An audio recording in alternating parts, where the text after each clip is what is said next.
Et bonjour les amis, bienvenue sur ma chaîne YouTube, merci de me suivre, j'espère que tout le monde va bien. Alors moi je vais bien, merci, hein. Comme vous voyez, je suis obligée de m'outiller de petits foulards parce que bon j'ai rasé la tête comme vous avez pu voir lors de ma dernière vidéo. Et puis quand on n'a pas l'habitude de plus avoir de cheveux, on a froid au crâne. Donc aujourd'hui, nous allons parler des différents examens qu'on peut réaliser pour confirmer le diagnostic. Vous vous rappelez, lors de la deuxième vidéo, je vous ai parlé du dispositif d'annonce et je vous ai dit que entre le deuxième et le troisième rendez-vous, il va y avoir une batterie d'examens à réaliser pour confirmer les suspicions de diagnostic du cancer. Donc, j'ai passé un été, comment dire, sous X, je dirais. Non, je plaisante. J'ai passé un été sous haute surveillance, je vais dire, et du coup j'ai réalisé pas mal d'examens. Donc à commencer par le fameux TEP scan qui a été réalisé en première intention, sur lequel on a pu voir les images de destruction des os de l'épaule droite. Première étape, le TEP scan. Donc il s'agit d'un examen où on va injecter le produit, enfin on m'a déjà injecté le produit. Voilà. Pendant 3 quarts d'heure, je vais rester donc allongé au calme et après on passera un scanner. Ce produit sert en fait à vérifier le sucre qui se fixe sur les cellules. Et on sait très bien que les cellules cancéreuses adorent le sucre. Donc ils coupleront la fixation du sucre et les images pour vérifier où sont les cellules cancéreuses du corps. Donc cet examen s'appelle le TEP scan. Après cet examen, j'ai pu voir le médecin qui m'a prescrit d'autres examens pour justement voir s'il n'y avait pas des extensions ailleurs. Je m'explique, je pensais effectivement qu'avec un TEP scan, on pouvait tout voir. Eh bien, la belle erreur, la belle affaire, non, on ne voit pas tout sur un TEP scan parce qu'il m'a fallu faire un scanner cérébral pour voir s'il n'y avait pas des métastases au niveau cérébral.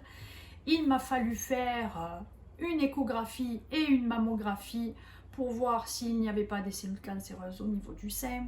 Il m'a fallu faire une IRM pelvienne pour vérifier qu'il n'y avait pas de métastases au niveau des organes digestifs et gynécologiques bas. Voilà, donc ça fait pas mal d'examens. Donc en dehors du fait qu'il faut intégrer l'information que nous sommes malades, derrière cela, il y a un parcours quand même que pas tout le monde connaît, mais qui est quand même assez long, assez fastidieux, assez fatigant aussi, hein, parce que bon, quand même, on est sous rayon, on a des injections de produits de contraste qu'il faut après éliminer.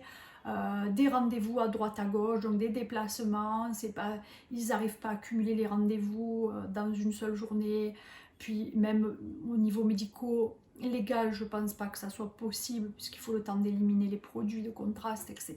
Bon voilà, j'ai fait des vidéos en temps réel des examens que j'ai pu réaliser. Après avoir réalisé tous ces examens, et avoir eu la confirmation diagnostique d'une suspicion diagnostique de cancer, on m'a proposé donc de réaliser une biopsie osseuse. Et coucou, rebonjour. La biopsie a été réalisée au bloc.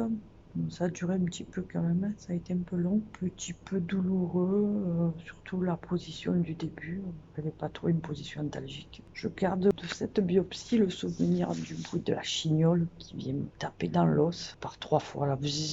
C'est un peu comme le dentiste en fait, tu entends la fraise, ben là c'était pareil. La fraise qui vient me taper dans mon épaule. Je suis rentrée en chambre. Seule chose qu'on m'a dite, c'est qu'il y a du boulot sur l'épaule, qu'il va y avoir des choses à faire. Donc, je sais pas ce que ça veut dire. C'est pas bon présage visiblement. Parce qu'à mon avis, ils ont dû voir la catastrophe qu'on laissait faire les médecins pendant 6 ans. On va pas laisser ça comme ça. Hein. On va se battre sur tous les fronts. On va battre la maladie, mais surtout on va un peu combattre contre ces cons de médecins qui se pensent tout puissants et qui font des grosses conneries. À la suite de ces examens, donc j'ai encore eu rendez-vous avec mon oncologue qui là m'a posé le diagnostic non pas de cancer osseux, mais de métastases osseuses liées au cancer que j'ai eu en 2014 et où, vous vous rappelez sur ma deuxième vidéo, ils étaient passés à côté. Donc tout ça a été confirmé. Et par la suite, donc, lors du 3e rendez-vous avec l'oncologue, on m'a proposé toutes les thérapeutiques que j'évoquerai lors d'une prochaine vidéo. Voilà les amis, pourquoi je vous parle des examens?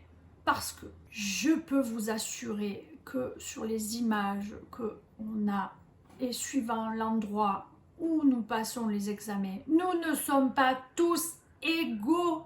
Non, il faut absolument, si vous avez mal, si vous sentez que quelque chose ne va pas, et que malgré les examens, les bilans sanguins, les radios, etc., on ne voit rien, écoutez-vous, faites-vous confiance, vous savez, au fond de vous, vous savez qu'il y a quelque chose qui ne va pas. Ne vous laissez pas embourber avec les problématiques administratives des médecins ou des hôpitaux ou des cliniques. Faites-vous confiance. Si vous avez mal quelque part, si vous avez des troubles, insistez, c'est qu'il se passe quelque chose. Le corps nous parle. C'est pour ça que je fais cette vidéo, parce que je veux que tout le monde puisse entendre que les images sont parfois trompeuses. Les bilans sanguins peuvent être trompeurs. Donc faites-vous confiance et ne lâchez rien. Voilà les amis, je vous laisserai visualiser les vidéos que j'ai faites à chaud, que j'ai réalisées à chaud. Et bonjour les amis, voilà, parcours d'un cancer osseux, épisode je sais plus combien. Donc aujourd'hui, IRM cérébral, parce que on sait tous que quand on a eu un cancer du sein, on peut métastaser un peu partout, et notamment au cerveau. Et vu dans l'état où je me trouve, on va faire une IRM pour voir si j'ai pas des métastases dans le cerveau. Et je vous embrasse et je vous dis à très bientôt et merci de vous abonner. N'oubliez pas d'activer la petite cloche aussi et de mettre un petit pouce si vous avez aimé la vidéo. Je vous embrasse les amis.